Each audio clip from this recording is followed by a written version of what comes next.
Go watch it. Well, I guess that's about it. Easiest review ever? Nah, I'm kidding, of course. I'll give you more. So here we go.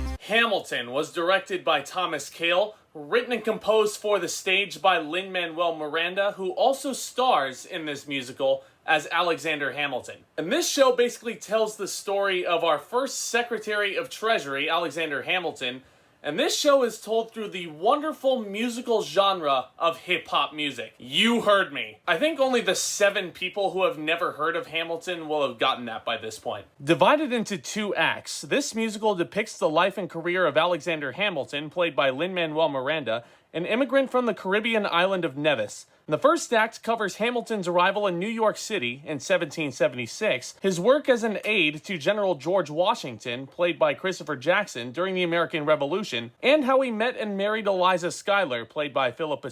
The second act covers Hamilton's post-war work as the first U.S. Secretary of Treasury, and his death in a duel with Aaron Burr, played by Leslie Odom Jr., who is very cleverly written in as the narrator to the proceedings. So guys, in case you couldn't tell by this point, just real quick story time. I have been a humongous fan of this show pretty much ever since it debuted on Broadway in August of 2015. It's because the message and the music that we're listening to, it is so relevant and poignant to this story. And with the America we're living in right now, these topics come off even more challenging than they were already. Now, I have been very fortunate and lucky enough to have seen Hamilton twice live when the touring production came to San Francisco. I'll never forget it. The first time I went, me and my brother were sitting direct center in the mezzanines, perfect view of the stage. And the second time I went, about 4 months later, I scored 5th row seats in the orchestra. And both times I've gone to see it, every single time I've listened to the soundtrack, I am constantly reminded that this is an American dream come true. And this film version on Disney Plus was just another reminder of that. I loved this so much.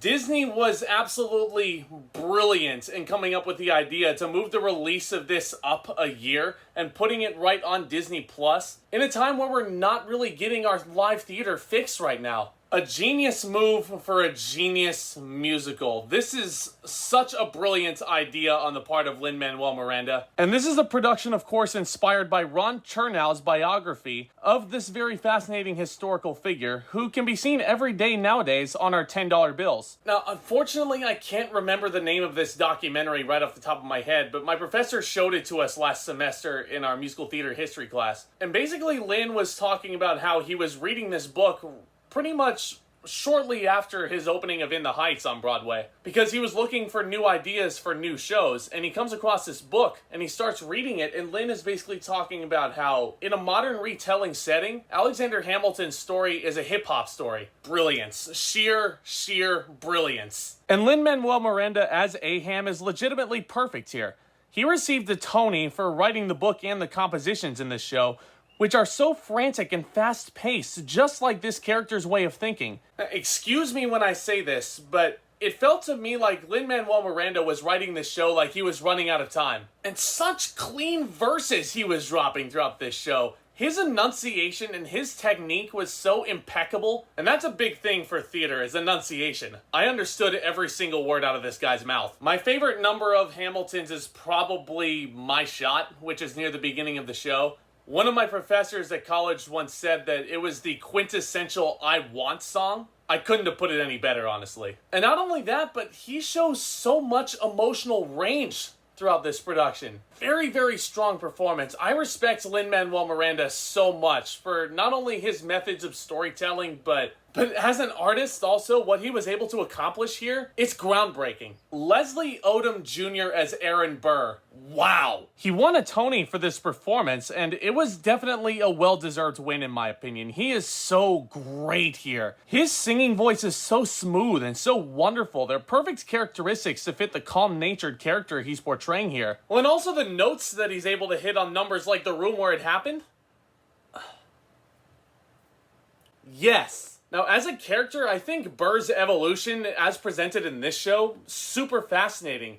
It allowed Leslie Odom Jr. to show that same emotional range that Miranda was pulling off. He was great. Now, speaking of emotional range, Phillipa Sue as Eliza Hamilton, oh my gosh, this is an incredible performance, and a beautiful voice to boot as well. She especially gets to showcase this in numbers like Burn, which a lot of people say is the emotional highlight of the show. It's hard to argue against that, honestly. And her performance of this number was absolutely stellar.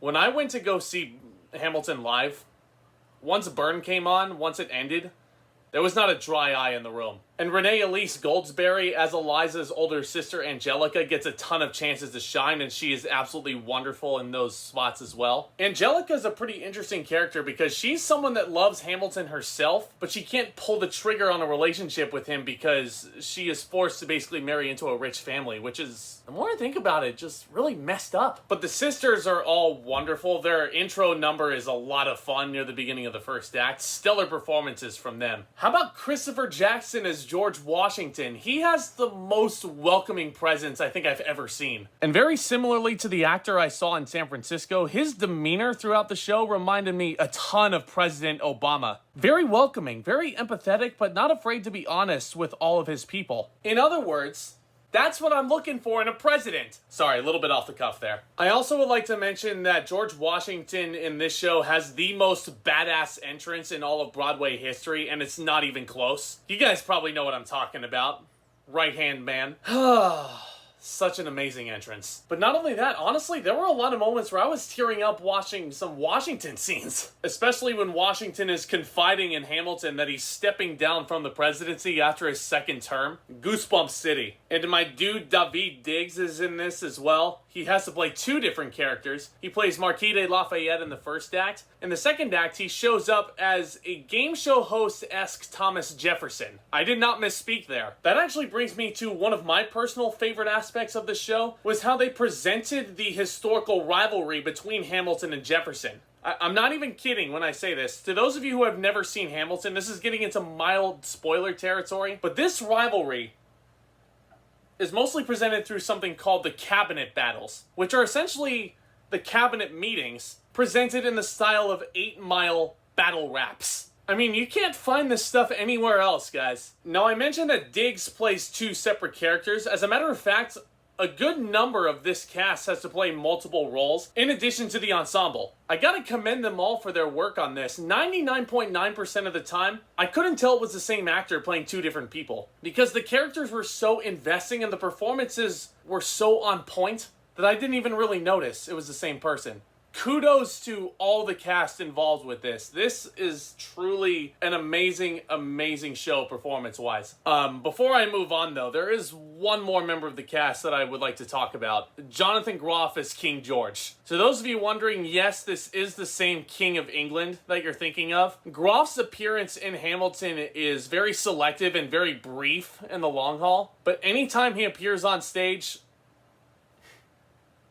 hysterical. Getting to the technical side of things, even watching it through Disney Plus and knowing what it's like to watch it live, this show is still an unbelievable spectacle. The set changes are very minimal and they come in the form mostly of tables and chairs that the actors themselves bring on. I personally also loved the addition of the turntable in the floor, and the actors get to have a ton of fun using that thing, and the direction really utilizes this set to its full extent. Thomas Cale's stellar direction and Andy Blankenbuehler's very amazing choreography, all that stuff together just flows so seamlessly. Now, like I said, this is such a visually impressive show to see live, but if I'm being completely honest with you all, I had a ton of fun watching it through Disney Plus as well. The biggest surprise that I got out of watching it this time was how well this film was shot. How this film was edited, how it was pieced together. This is such a well put together film as well. The movie looks and sounds absolutely incredible. Aside from the audience applause that we get, I legitimately forgot I was watching a recorded performance. Hamilton is truly a remarkable achievement. I feel like all my gushing over this show is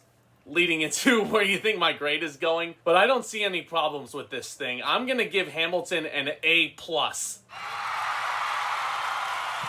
There has never been a production on Broadway like Hamilton before, and honestly, I don't think there ever will be again. Lin-Manuel Miranda is a genius actor and a genius storyteller, and to see this brilliant idea come to life is just so so incredible. It is truly a game changer in the way we tell stories through live theater. It's on Disney Plus right now. Definitely seek this one out when you can. It is such a brilliant idea, very fun music, very well acted, and it still remains relevant today in 2020. Perhaps even more challenging than it was when it opened on Broadway 5 years ago. It is a fantastic history lesson of America as it was then, as it's told by America now. It is a perfect thing to watch with your family on probably the strangest Independence Day holiday I can surely remember in my lifetime. By the way, happy 4th of July, everybody. I ask that you all please enjoy it with your family. Please stay safe,